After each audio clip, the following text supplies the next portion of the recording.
said, we're this week dealing with the miracle, Jesus' first miracle, where he, of course, turns the water into wine at that wedding in Cana. And it's a famous Bible story, since it's Jesus' first miracle, the first of so many miracles that John says in the end of his gospel that, Lord, if he had written down everything that Jesus did,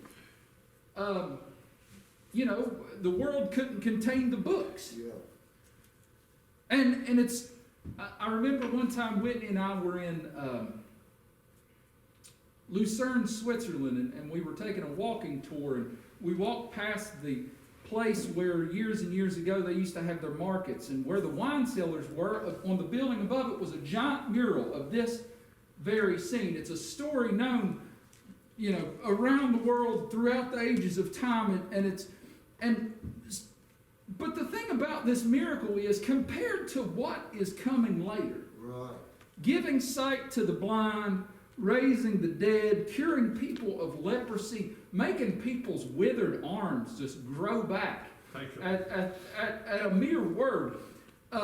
Jesus does things that defy the very laws of nature, walking on water. It doesn't happen unless it's miraculous.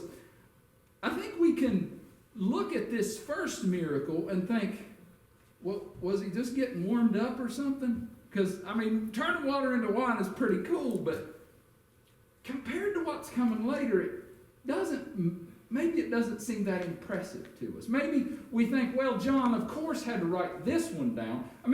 He says, I couldn't have written everything down that Jesus did, or else the world wouldn't contain the books. Why did he choose to include this one? We think, well, he had to because this was the first one, and that's what makes it notable. We're not necessarily impressed by this one the way we are the other ones.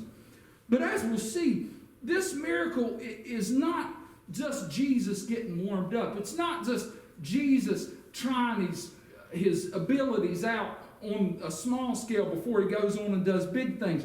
This miracle at this wedding in Cana is rich with meaning and symbolism and tells us a lot about what Jesus has come to do. So let's start in John chapter 2, verse 1.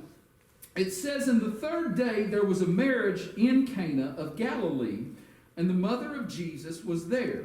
And both Jesus was called and his disciples to the marriage." Now, there's a few things you need to know about the culture that Jesus lived in. For one, there was very little of what we now know as privacy. People lived in small houses with lots of people. Life was lived much more publicly than we live today. So as a result, weddings were not just an event that was meant for your family and your immediate friend group. Everybody came. In a Jewish wedding in the first century, a wedding was a huge community event. Ideally, the wedding lasted an entire week. Now, there were different sections to it. The actual wedding ceremony was a private affair, and there is a customary time where the bride and groom would go and be together. But the wedding feast, which is what we're dealing with here, would last for 7 days, ideally. And the idea was that you would invite as many people as possible. You would invite not just your family and friends, but you would invite members of your community, the teachers of the synagogue, the local officials who were prominent. You were trying to, because the way this worked, it's not the way we do things now, but back then, a wedding was basically a transfer of property. It was a woman being her dad's property being transferred into her husband's house. So as a result, the weddings were organized by the groom's family, and it was supposed to be a show that this girl was entering into a family that could take care of her and meet her needs. A daughter was a precious thing for a father to give up. And the groom's family is trying to show here that she's in good hands. We got plenty of money. We can take care of her. Well, so you've got an entire week where you've got to wine and dine people. And you can imagine the cost of that gets exorbitant, especially in the kind of places where Jesus lived and people didn't have a whole lot of money. As such, guests were sometimes, I mean, you'd never really do this now. You wouldn't ask people to pay for their plate at your wedding, but guests were expected to help offset the cost somewhat. Which explains why in verse 3 we see Mary coming to Jesus. It says, when they wanted wine, meaning when they had run out of wine, the mother of Jesus said unto him, they have no wine. And Jesus saith unto her, Woman, what have I to do with thee? Mine hour is not yet come. And his mother saith unto the servants, Whatsoever he saith unto you, do it. Now Mary must have been helping with the service of the refreshments, because she evidently knows about this running out of wine before anybody else does. She's aware of the situation pretty quickly. And make no mistake, this is a bad situation. If you were to run out of wine, even in a 7-day-long feast, it would have brought, I don't even know what we could compare it to socially now. I don't think we have anything that would be that embarrassing to us now. This would have brought great shame on the groom's family. It probably, I mean, for a time when nobody had Netflix or Twitter, gossip was about the only entertainment they had. So they would have told this story for years to come, and it would have been a great source of shame for maybe ever. So she comes to Jesus and says, they have no wine. And what did she expect him to do? We don't exactly know. Maybe she was hoping he had some connection with a winemaker somewhere that could help him out. Suffice it to say, there were no 24-hour Walmarts where he could just run and pick up some wine. Jesus' answer here is very interesting.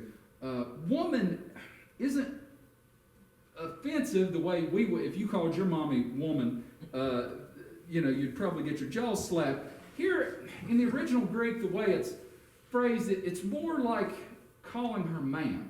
It's a very formal address. And likewise, the rest of that response that he has, what have I to do with thee? Mine hour is not yet come, is kind of formal. He's putting some distance between him and his mom. And people have twisted themselves up about that, but Jesus talks about this concept of his hour a lot in the book of John. And I think Jesus understands here that once he begins his ministry, once he begins to show the power that God has given him, and once he begins to show that he is the Messiah openly, the clock starts ticking. The cross is always at the end of this journey. He has a limited amount of time to do the things that he needs to do, to teach the things that he needs to do, to perform the works that he needs to do. And he understands that once he punches that clock, he starts the road to the cross. And I think that's why a lot of times in the Gospels we see Jesus healing people and saying, now don't tell anybody. Because if he had gone full bore right out of the gate, that would have sped things up, and he wouldn't have been able to instruct his disciples and all of these other people the way that he needed to. So Jesus is not reluctant. It's not that he's trying to prolong the inevitable, but he's trying to make sure he can do things the way they need to be done. So he's hesitant here. He says his hour is not yet come, but Mary is acting a lot like some other women we encounter in the Bible, like the woman in the parable that Jesus later tells of the widow and the unjust judge. Even though that judge is cruel and unjust, she is persistent until she gets what she wants. Jesus later encounters this Canaanite woman who entreats Jesus to heal her child, and he rebuffs her and says it's not fit to give the children's bread to the dogs. But as Brother Audie Murphy preached here one time, he didn't say no. And that woman's persistence is what ultimately got her child healed. And here Mary is being persistent. Sometimes persistence pays off with God. Let's read verse 6. So Mary says, Whatsoever he saith unto you, talking to the servants, do it. In verse 6, we find that there were 6 water pots of stone, after the manner of the purifying of the Jews, containing 2 or 3 firkins apiece. And Jesus said unto them, Fill the water pots with water, and they filled them up to the brim. And he saith unto them, Draw out now and bear unto the governor of the feast. And they bare it. Now, Jewish custom at the time was to wash your hands before you eat, which seems like common sense, but our concept of germs and disease is only about 100 years old. This is something they drew from the law of Moses, from the book of Leviticus, where it says if you don't wash your hands, it makes your whole body unclean. Now, I don't think reading the law that this was really intended as a hand-washing requirement, but it had become custom at this time. Later, rabbis had spoken on it and talked about it. And so this was just something everybody did. When you sat down to eat, you washed your hands. So that's why we have these giant water pots. They held 2 or 3 firkins, which translates to 22 or to 30 gallons apiece, which is, when you've got 6 of them, is 130 to 180 gallons in all. And I love that there is no abracadabra moment here. There is no moment where Jesus goes, vidi vidi vici, and all the water turns into wine. No, we don't even know how or why or where it happens. What we know is that it's water in the stone pots. The servants draw it out, take it to the governor of the feast, and at some point it has changed from water to wine. The governor or the ruler of the feast, I want to take a moment to explain, this was an honorary title. Sometimes they were elected by the party, but they had a very important job. It was to oversee the distribution of the wine. And you can understand why that would be. For one thing, if you give people too much wine too quick, the party gets unruly. For another thing, if you've got a 7-day-long feast, you have a limited amount of wine. You have to make sure people aren't drinking it all up in the first couple days. So it's probably this guy's fault that they have run out. So they carry the wine to the governor of the feast, and listen what happens. When the ruler of the feast had tasted the water that was made wine, and knew not whence it was, but the servants which drew the water knew, the governor of the feast called the bridegroom, and saith unto him, Every man at the beginning doth set forth good wine, and when men have well drunk, then that which is worse. But thou hast kept the good wine until now. This beginning of miracles did Jesus in Cana of Galilee, and manifested forth his glory, and his disciples believed on him.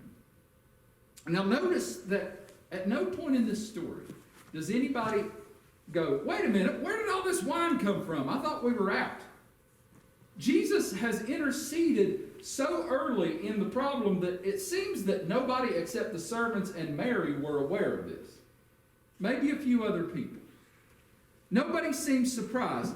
Evidently, it was known by the servants, because we know that verse 9, the ruler of the feast had no idea where this wine had come from and didn't seem to know that they had run out, but the servants knew. And then verse 11 tells us that Jesus' disciples were aware of this problem, because it says his disciples, as a result of this miracle, believed on him. And now be sure, to turn water into wine is amazing. It is amazing. It defies the laws of time and space and matter. But again, compared to the things they will see later, why did this leave such an impression on them?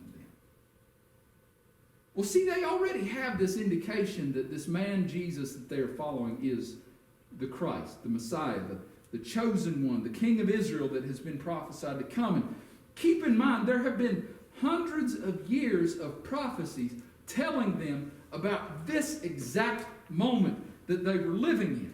And these were not just words of old that had been forgotten. No, these prophecies were rehearsed in their synagogues every single week. People were expecting this time of the Messiah. They knew what was going to happen when the Messiah came. So, time after time in the Old Testament, when they told of the Messiah, they associated the coming of the Messiah with a time of abundance. And that time of abundance was often described as a time when wine would flow freely.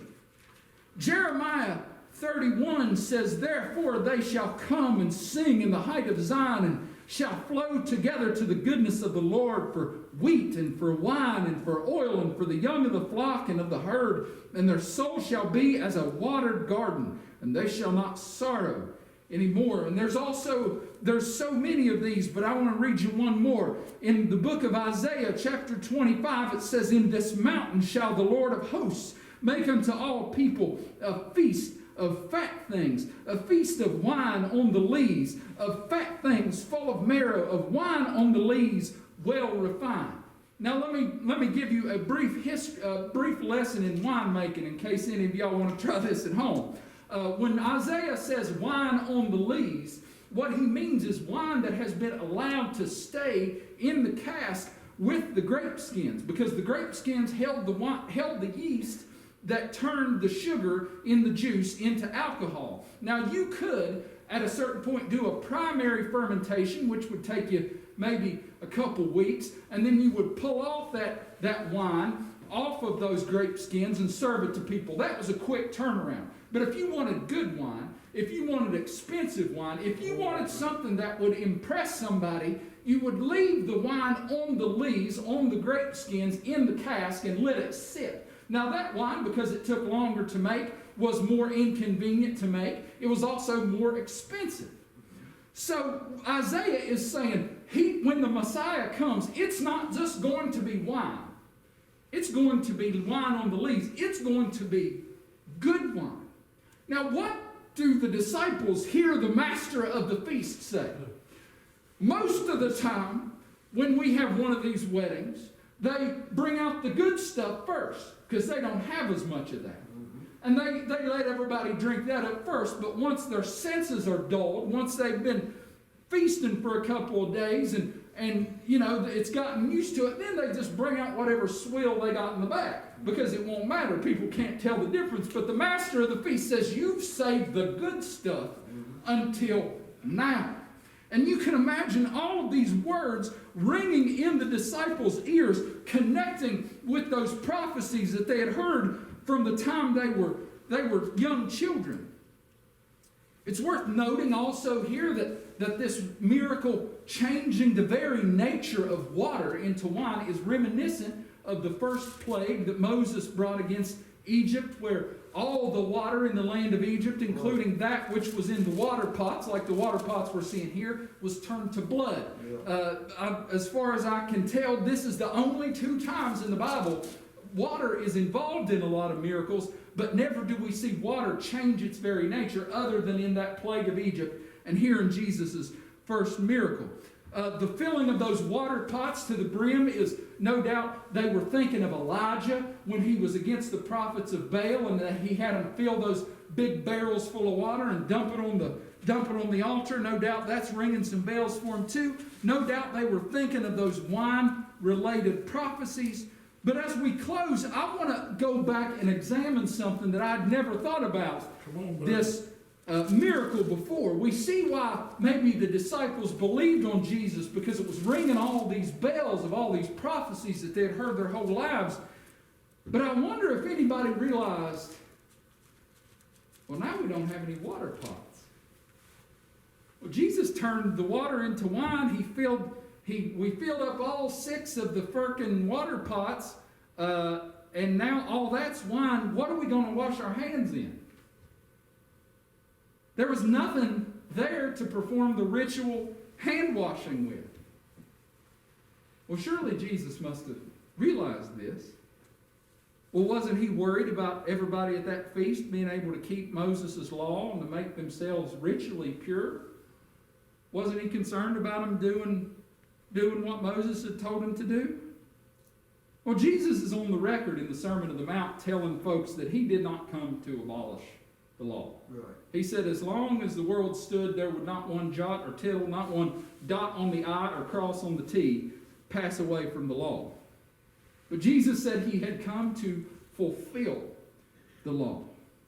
And that said, you can look time and time again, Jesus has very little time for people who believe that they are going to follow God's rules so perfectly and so closely that God won't have any choice but to let them into the kingdom of God. Another time in the Bible, Jesus' disciples are walking, they're hungry and they get food to eat and they don't wash their hands, and the Pharisees are hanging around all the time. They go, well, how come your disciples don't wash their hands like they're supposed to? And Jesus throws it back to them and says, how come you don't take care of your parents like Moses' law told you to? He has very little time for people who think they're going to prove to God just how worthy and how righteous they are. He has very little time for people who think they can clean themselves up. Yeah. All of the opposition that Jesus ever got in the Gospels here are from people who thought they were so religious that they could earn God's favor and that they wanted to keep all the dirty people out. Jesus has no time for these people. So what he sees is a problem. He sees his family has run out of wine. It's going to bring shame and reproach upon his family. He's going to fix that problem. He's going to fulfill the prophecies of the Old Testament prophets about the time of the Messiah and the free-flowing wine that would come with the time of the Messiah. Not exactly worried about people being able to wash their hands the way their pastors had told them to, even though that wasn't really required in the law. Jesus, more or less, is saying, if y'all want to get clean, you're going to have to do it some other way. Your cleansing is not going to come from the washing of your hands or your washing of anything else or any other ritual, but it's going to come, your righteousness and your favor with God is going to come from the wine offered you by the Messiah. It is no mistake, and I'm closing, that Jesus begins and ends his ministry with a cup of wine.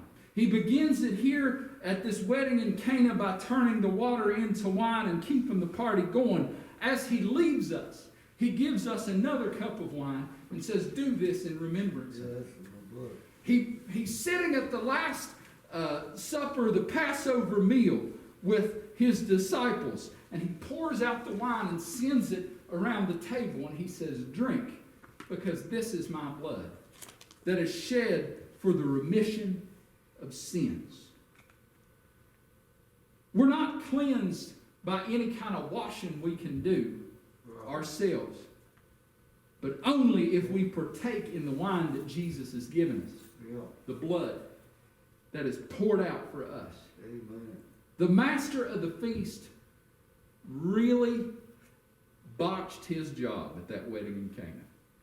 He really messed it up. I don't know how deep they were into the feast, but they weren't close to being done, and they ran out of wine. That was his only job. That was the only thing he had to do. Control the wine. He poured out too much of it, and they ran out. You had one job, dude. You messed it up. But he got one thing right. There had been thousands of years of law and tradition and prophecies up till now. And each of those things, each of those commandments of God was a demonstration of the goodness of God and the righteousness of God and his faithfulness to his people. The law was a grace to those people because, as we learn later, it showed them what it was going to take to get to God. It showed them how lost and undone they were and how in need of God they were. Yeah. Same with the Old Testament prophets. It was a mercy of God that he allowed those great men to look forward through time and see a better day coming to give his people hope. Yeah. But the master of the feast got everything else wrong, but he got this right. Thou hast kept the good wine until now. Amen. Jesus, with that cup of wine, instituted a new covenant where it's not our own behavior and it's not our own rituals that determine whether or not God sees us as righteous, but whether or not we partake in his Son, Jesus Christ, and the sacrifice given for us. Amen. He saved the good wine until now. Amen. Amen.